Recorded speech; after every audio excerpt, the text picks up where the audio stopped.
Neha murder case को सब लोग भुला चुके थे। पुलिस तफ्तीश करते करते थक चुकी थी। केस बंद हो चुका था, लेकिन नेहा मर्डर केस के पूरे 12 साल बाद चंडीगढ़ में वैसी ही एक और वारदात हुई। इस बार एक चंडीगढ़ के ही मलौया के जंगलों में 40 साल की एक महिला की लाश मिली। ये लाश भी बगैर कपड़ों की थी। एक के बाद एक 3 लड़कियों का कत्ल होता है। कत्ल से पहले उन लड़कियों के साथ बलात्कार किया जाता है। पुलिस तीनों मामलों की तफ्तीश शुरू करती है।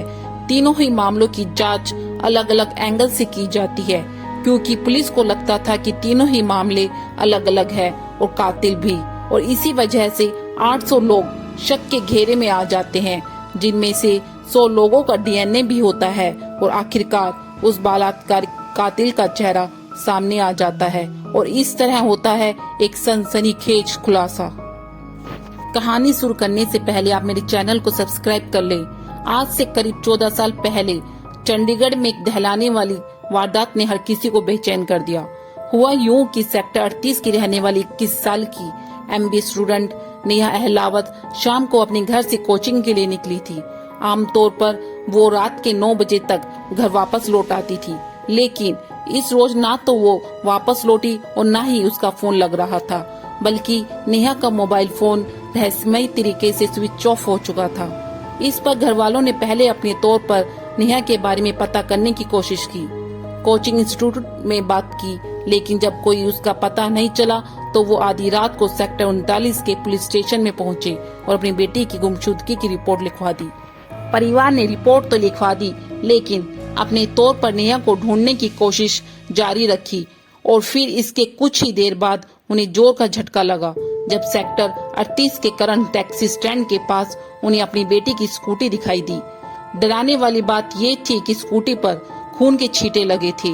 अब घर वालों ने आसपास के पूरे इलाके में और भी बेसब्री से नेहा की तलाश आगे बढ़ाई और तब घर वालों वो मंजर दिख गया जो कोई भी देखना पसंद नहीं करता।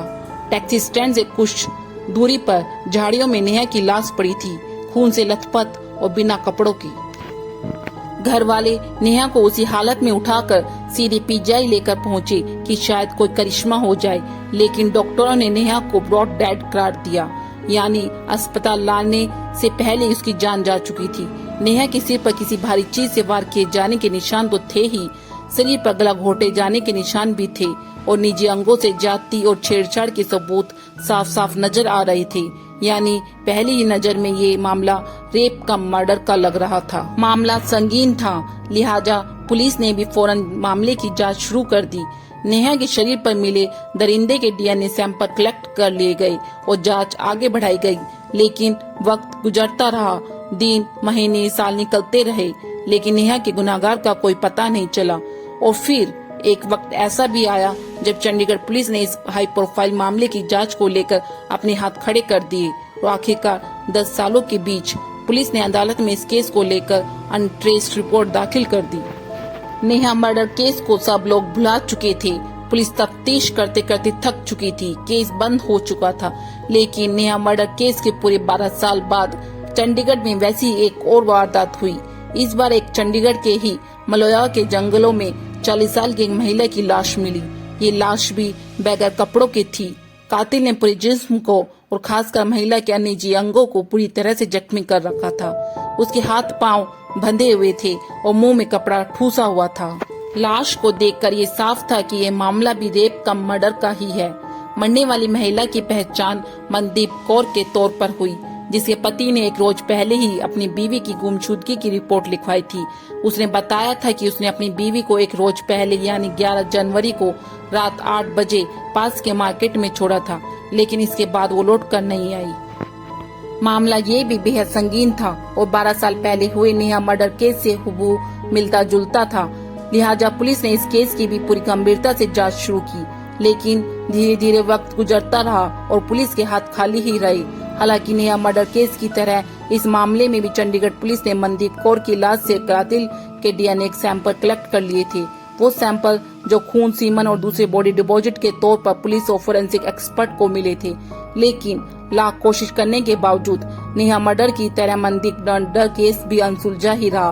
पुलिस को इस मामले में कातिल का करीब 2 साल तक कोई सुराग नहीं मिल सका। हाल ही में चंडीगढ़ की एसएसपी कोर्ट ने अपने इलाके के अनसॉल्व्ड केसेस की फाइल मंगवाई और इस दौरान उन्होंने गौर किया कि 14 साल पहले हुए नेहा मर्डर में कातिल की मॉड्स ऑपरेंडी 2 साल पहले हुए मनदीप मर्डर केस के कातिल से बिल्कुल मिलती जुलती है। यानी कातिल ने दोनों ही मामलों में जिस तरह से अकेली लड़की और महिला को टारगेट किया, पहले उसे अगवा किया, उनके सिर पर किसी भारी चीज से हमला किया और जिस तरह से उनके साथ बलात्कार कर उनकी हत्या कर दी, वो दोनों केस में बिल्कुल सेम टू सेम यानी कॉमन था। ऐसे में अब पुलिस ने इन दोनों ही केसेस को एक साथ जोड़कर देखना शुरू कर दिया। दोनों ही केस सालों से पुलिस के लिए चुनौती बने हुए थे। इसके बाद पुलिस ने वारदात वाली जगहों के आसपास बनी बस्तियों में डोर टू डोर जाकर पूछताछ की और संदिग्ध कातिल को ढूंढने की नई सिरे से कोशिश चालू कर दी। छानबीन के दौरान पुलिस को ये पता चल चुका था कि इन दोनों मामलों को अंजाम देने वाले कातिल की उम्र 18 से 40 साल के बीच हो सकती है, जबकि उसकी लंबाई 5 फुट 6 इंच से 5 फुट 10 इंच तक मुमकिन है। इसके अलावा पुलिस ने जानकारी जुटाकर कुछ और पैरामीटर तय किए थे। इनमें पुलिस का जोर क्रिमिनल बैकग्राउंड के लोगों पर ज्यादा था। आपको जानकर हैरानी होगी कि पुलिस ने इस कैटेगरी में आने वाले करीब 100 लोगों के डीएनए सैंपल कलेक्ट किए और फिर उन्हें जांच के लिए चंडीगढ़ की फोरेंसिक साइंस लेबोरेटरी में भिजवा दिया। नई सिरे से की गई करीब 8 महीनों की कोशिश आखिरकार तब रंग लाई जब 100 में से एक आदमी का सैंपल मलोया मर्डर केस में मनदीप कौर की लाश से कलेक्ट किए गए सैंपल से मेल खा गया। जी हाँ, मनदीप कौर की लाश से, यानी 12 जनवरी 2022 को हुई वारदात से ये अपने आप में किसी करिश्मे से कम नहीं था, क्योंकि जिस कातिल को पिछले करीब 2 सालों से ढूंढ कर चंडीगढ़ पुलिस हलकान में आ चुकी थी, वो कातिल कहीं आसपास का ही रहने वाला था और कत्ल के बाद भी वहीं मौजूद था। लेकिन ये तो बस पहली कामयाबी थी। पुलिस को दूसरी और एक कामयाबी तब मिली जब उसी आदमी का डीएनए सैंपल 12 साल पहले हुई नेहा अलावत की लाश पर से कलेक्ट किए गए डीएनए सैंपल से भी हूबहू मेल खा गया। यानी ये शख्स जो भी था, उसने पहले नेहा की, फिर उसके 10 साल बाद मनदीप की हत्या की थी। यानी अब चंडीगढ़ में 10 सालों के अंतराल पर हुई 2 कत्लों के मामलों का खुलासा हो चुका था और कातिल के तौर पर शाहपुरा कॉलोनी के रहने वाले 38 साल के मोनू कुमार की पहचान हो चुकी थी, जो पेशे से एक टैक्सी ड्राइवर था, लेकिन उसे नशे की लत थी। अब पुलिस उसे गिरफ्तार तो करना चाहती थी, लेकिन दिक्कत ये थी कि चंडीगढ़ से जा चुका था। पुलिस उसकी तलाश में जुटी थी, लेकिन उसका कोई सुराग नहीं आ रहा था। इसमें भी बड़ी दिक्कत ये थी कि वो ना तो मोबाइल फोन का इस्तेमाल करता था, ना उसके पास आधार कार्ड था और ना ही उसके पास कोई बैंक अकाउंट था। ऐसे में पुलिस लाख कोशिश के बावजूद उसे ट्रेस नहीं कर पा रही थी। हाँ, इतना जरूर पता चल चुका था कि मोनू कुमार नाम का ये कातिल मूल रूप से बिहार का रहने वाला है और इन दिनों चंडीगढ़ में रहता है। अब पुलिस इंतजार करती रहेगी, साथ ही अपने मुखाबिरों को अलर्ट कर दिया।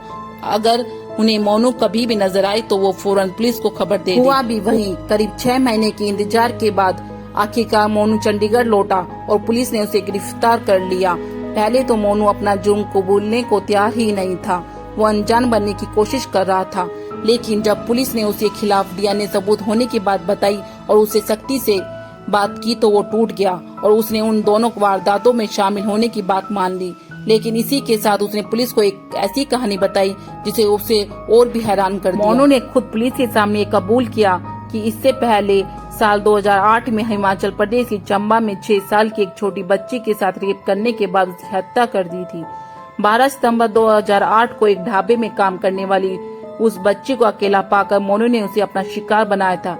हैरानी की बात ये रही कि इस मामले में पुलिस ने उसे गिरफ्तार किया था और वो करीब 1.5 साल तक हिमाचल प्रदेश के जेल में रहा था, लेकिन बाद में उसे सबूतों के अभाव में इस केस से बरी कर दिया।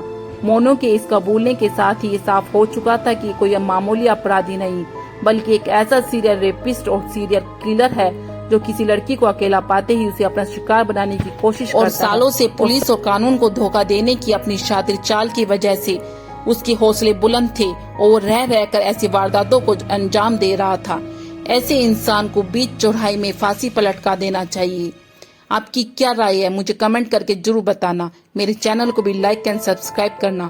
फिर मिलते हैं एक नई क्राइम स्टोरी के साथ। जब तक सतर्क रहें, सावधान रहें।